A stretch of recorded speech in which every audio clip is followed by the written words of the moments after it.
तो स्टैंडर्ड 8 के अंदर चैप्टर 8 है कंपेयरिंग द क्वांटिटीज। हम दो चीज या क्वांटिटीज है उसको हम मेजर करते हैं, जैसे कि दो बॉयज है तो उसका वेट किसका ज्यादा है किसका कम है, तो हमने दो बॉयज के वेट को कंपेयर किया है।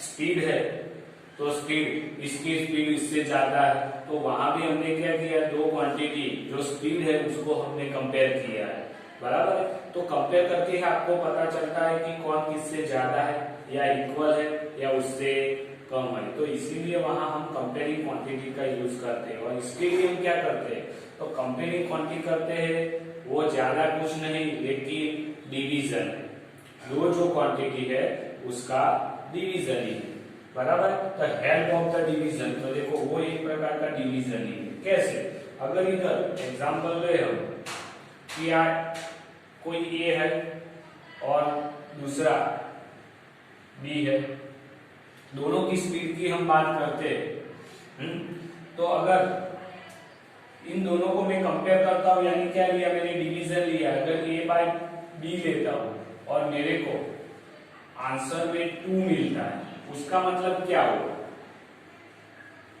उसका मतलब हुआ कि ए की स्पीड है वो बी से 2 टाइम्स मोर है, उसका मतलब ये हुआ ना, क्योंकि a इज इक्वल टू 2b हुआ। इधर मैंने क्या किया, a और b का डिवीजन ही लिया, और इसका मतलब मैं ये निकालता हूं कि a है जो उसकी स्पीड 2 गुना ज्यादा है किससे, b से। वो भी मैं बोल सकता हूं, तो मैंने दो क्वांटिटी को क्या किया, डिवीजन में ले लिया।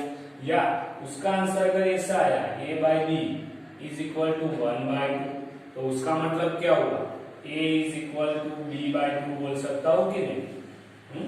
तो इसका मतलब क्या होगा कि a की स्पीड है वो b की जो स्पीड है उससे 2 टाइम्स कम है, यानी 1/2 है ना, हाफ स्पीड है। यानी आप ऐसा एज्यूम करो कि b की स्पीड 15 किलोमीटर है पर आवर, तो a की स्पीड कितनी होगी, 25 किलोमीटर पर आवर होगी इसके रिलेटेड में।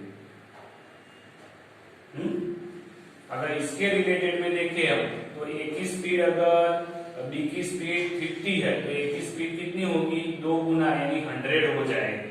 तो इस तरह से आप कंपेयर कर सकते हो क्वांटिटी को, बराबर। तो ये काम आप इसमें करना है आपको। दूसरा बात है, two quantities compare only if their same unit, unit उनका सेम होना चाहिए, मोस्ट इंपोर्टेंट है। जैसे कि इधर लिखा है स्पीड ऑफ साइकिल, अगर साइकिल की स्पीड है वो आपको, मैं इधर लिखता हूं, वो स्पीड आपको इसमें दी है, ये जो स्पीड किलोमीटर पर आवर ही होती है स्पीड, लेकिन ये स्पीड आपको साइकिल की स्पीड दी है किलोमीटर पर आवर, और दूसरी आपको दी है स्कूटर की स्पीड है, ये साइकिल, ये स्कूटर की स्पीड 20 मीटर पर सेकंड की। तो ये देखो, ये किलोमीटर पर आवर है, ये मीटर पर सेकंड है, या आप ऐसा लिखो कि इधर 10 है, 10 मीटर पर सेकंड है। अब इन दो को मैं कंपेयर करता हूं या 50/10 लिखता हूं तो पूरी तरह से गलत है। क्यों, ये जो यूनिट है वो यूनिट कैसे रहने चाहिए, सेम यूनिट आने चाहिए। यानी आपको रेशियो लेना है या दो क्वांटिटी को कंपेयर करना है, तो पहले उनके यूनिट को आपको क्या करना पड़ेगा, इक्वल करना पड़ेगा। यूनिट इक्वल करोगे तभी आप वो क्वांटिटी को कंपेयर कर सकते हो। दूसरी बात है, मेजरिंग किसमें किया है।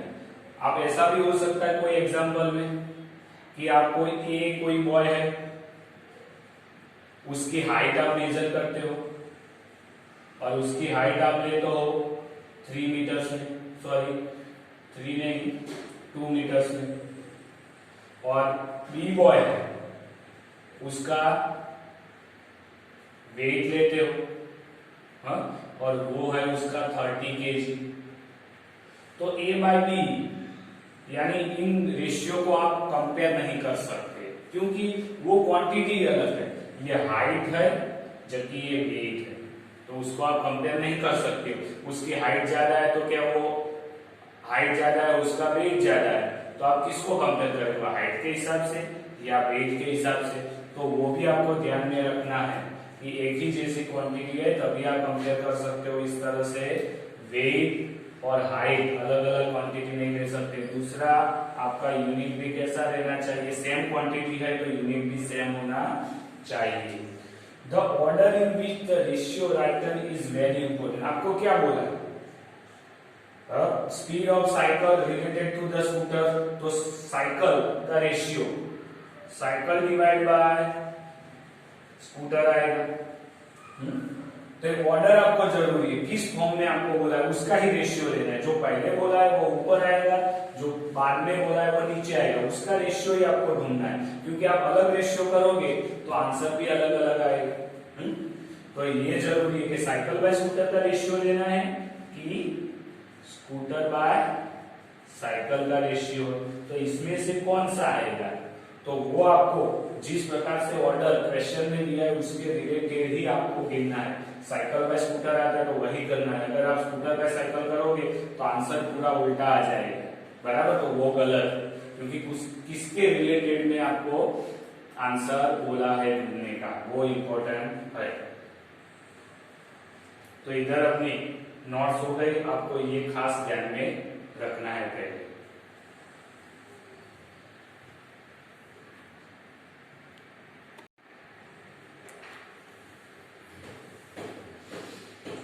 तो एक्सरसाइज 8.1 है जिसका क्वेश्चन 1 है, फाइंड द रेशियो। आपको रेशियो फाइंड करना है जिसके अंदर आपको स्पीड ऑफ साइकिल 50 किलोमीटर और स्पीड ऑफ स्कूटर, तो इसका रेशियो ढूंढना है। तो मैं लिखता हूं ratio is equal to speed of cycle divide by speed of scooter. तो 15/30 यानी रेशियो आया 1/2, बराबर है ना। तो रेशियो 1:2 बराबर है कि नहीं, तो आपको रेशियो मिल गया। अब दूसरी बात, ये जो आप रेशियो ढूंढते हैं उसको कोई यूनिट नहीं आएगा, वो खास ध्यान रखना है आपको। दूसरा है 5 मीटर एंड 10 किलोमीटर, तो उसके अंदर हमने आगे नोट्स में बोला था कि दोनों के यूनिट इक्वल रहने चाहिए। तो का तो 10 किलोमीटर है उसको आप मीटर में कन्वर्ट कर दो या मीटर को किलोमीटर में कन्वर्ट करो। तो इधर में 1 किलोमीटर इक्वल टू 1000 मीटर, तो 10 kilometre is equal to 10 into 1000, तो आपको 10,000 मीटर आ गया। अब रेशियो लेते हैं, तो रेशियो क्या आएगा, 5 डिवाइड बाय 10,000, 1 2 3 4 1 2 3 4 बराबर है, बराबर है। अगर ऊपर नीचे 5 से कट होगा इसको 10,000 को 10,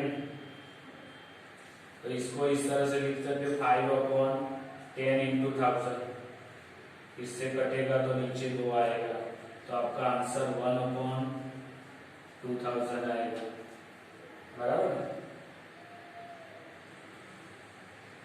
तो ये आपको रेशियो मिल गया। तो रेशियो क्या है, तो रेशियो इज 1/2000 लिख सकता हूँ, बराबर है। इस तरह से 50 पैसा और 5 रुपीज है, तो रुपीस को कन्वर्ट कर देते हैं, क्योंकि बड़ी क्वांटिटी को कन्वर्ट करना वो मल्टीप्लिकेशन होगा, वहां करें तो डिवीजन आएगा।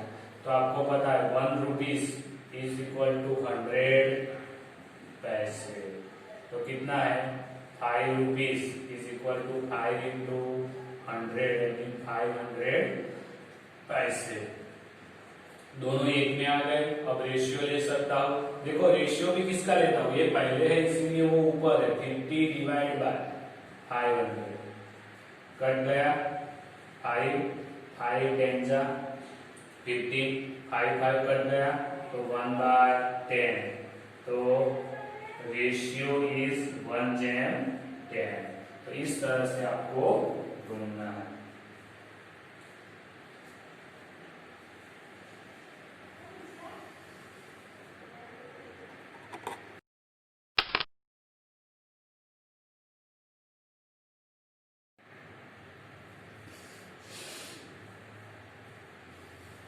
तो सेकंड है जिसके अंदर convert the following ratio into the percentage. तो आपको परसेंटेज में कन्वर्ट करना है तो और कुछ नहीं करना, 100 से उसको मल्टीप्लाई करना है। तो आपको रेशियो दिया है, तो रेशियो इज इक्वल टू 3/4। तो percentage is equal to 3/4 multiply 100। तो 300 यानी 25 फोर होता है, नीचे 4 आता है, 4 कट गया तो 25 3 75% आ गया। इस तरह से आपको रेशियो दिया है, तो रेशियो इज 2/3। तो percentage is equal to 2/3 multiply 100। और ये आपका इधर ही परसेंटेज लिख सकता हूँ, लेकिन इस सब में नहीं लिखता, लास्ट में मैं परसेंटेज बताता हूँ, वरना आप इधर भी ब्रैकेट करके ऐसे परसेंटेज कर सकते हो, क्योंकि 100 से मल्टीप्लाई किया तो वो परसेंटेज हो जाता है। तो 2 इंटू 100, 2 इंटू 100 तो 200 डिवाइड बाय 3, ये परसेंटेज हो ही गया, ब्रैकेट में मैं लिख सकता हूँ। तो इसको आपको डिवाइड करना पड़ेगा, 200 डिवाइड बाय 3, 6 3 जा 18, 2 0, 6 3 जा 18, 2 0 1 0 किया तो 6, तो 18, 2 0 तो 6 6 आएगा, यानी 66.66% अप्रोक्सीमेटली मैं लिख सकता हूँ। तो इस तरह से आप रेशियो को परसेंटेज में कन्वर्ट कर सकते हो।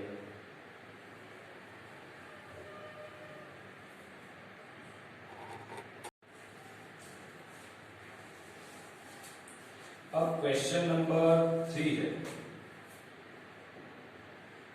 बराबर है। तो क्वेश्चन नंबर 3 के अंदर आपको क्या बोला है कि 72% of 25 student are interested in mathematics, तो how many are not interested in mathematics. 75% student of 25%, यानी 25 स्टूडेंट है, उसके 72% स्टूडेंट है वो इंटरेस्टेड है मैथ्स में, तो बाकी के जितने परसेंटेज है वो इंटरेस्टेड नहीं है, तो वो आपको ढूंढना है। तो पहले इसका मतलब total number of student is equal to 25 हुआ, बराबर है ना। अब student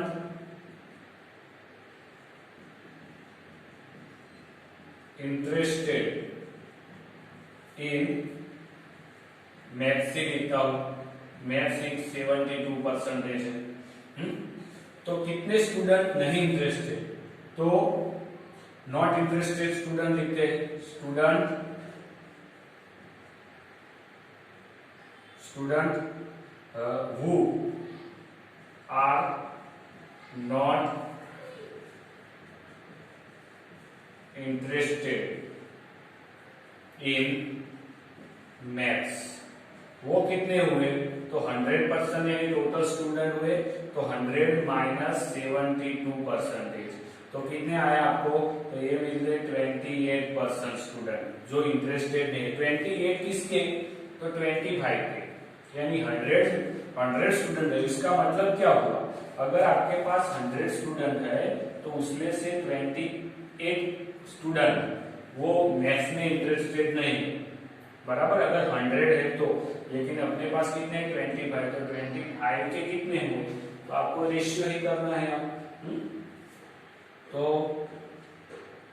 number of student not interested in maths is equal to क्या आएगा, इस तरह से रेशियो आएगा, यानी 25 मल्टीप्लाई क्या आएगा 28 आएगा परसेंटेज, यानी डिवाइड बाय 100 आएगा। तो 25 4 जा तो 4 आएगा, 7 4 जा 28, 4 4 कर गया तो आंसर आ गया 7। तो 7 नंबर ऑफ स्टूडेंट कितने आए 7। ये एक्चुअल में ये कैसे लाया, तो ऐसे लाया, अगर 100 है तो 28 है परसेंटेज, तो 25 है तो कितने, तो 25 इंटू 28 डिवाइड बाय 100, यही रेशियो है इधर, बराबर, जो मैंने डायरेक्ट ऐसे लिख दिया है परसेंटेज का। अब है क्वेश्चन नंबर 4 है, तो क्वेश्चन नंबर 4 में आपको football team won the 20 matches out of the total number of matches they play, वो जितने भी मैच खेलते हैं उसमें से वो 10 मैच के अंदर जीतते हैं, जितने भी। If their win percentage was 40, how many match did they play? अब उल्टा ढूंढना है, जो विन करते हैं वो 10 मैच विन करते हैं तो वो 40% होता है, तो टोटल कितना होगा, बाकी बचा वो 60% वाला, तो वो करते हैं। तो इसमें लिखते हैं number of matches won by football कितनी करते हैं, टीम इज इक्वल टू 10 है, लेकिन वो किसके परसेंटेज है, 10 मैचेस करते हैं लेकिन 40 के हिसाब से है ना। अब हम एज्यूम करते हैं कि टोटल मैच वो कितने खेलते हैं, तो let the x match be played by the team, वो टोटल एक्स मैच खेलते हैं, तो हमने इधर देखा था कि एक्स मैच खेलते हैं तो 40% के हिसाब से 10 विन करते हैं, वो आपको दिया, तो 40% ऑफ एक्स बराबर है ना, ये टोटल का 40% आपको कितना दिया है, 10 दिया हुआ है, तो उल्टा ही देना है, तो 40 का x% यानी क्या होगा, 40 into x divide by 100 is equal to, मैं 10 लिख सकता हूं, तो देखो ये 100 उस साइड जाएगा, तो 40 into x is equal to 10 into 100 बराबर है, तो x इज इक्वल टू क्या आएगा, 10 इंटू 100 डिवाइड बाय 40, ये कट जाएगा, तो x is equal to 5 two जा 10, 5 टू जा 10, 2 टू जा 2, 2 कट गया, तो आपको क्या मिला, x इज इक्वल टू 25, यानी total matches be played is equal to 25 रहेगी, टोटल 25 होगी, उसके 40% के हिसाब से उन्होंने 10 मैच वन की है, बराबर है, तो टोटल मैच आपको मिल गई 25%।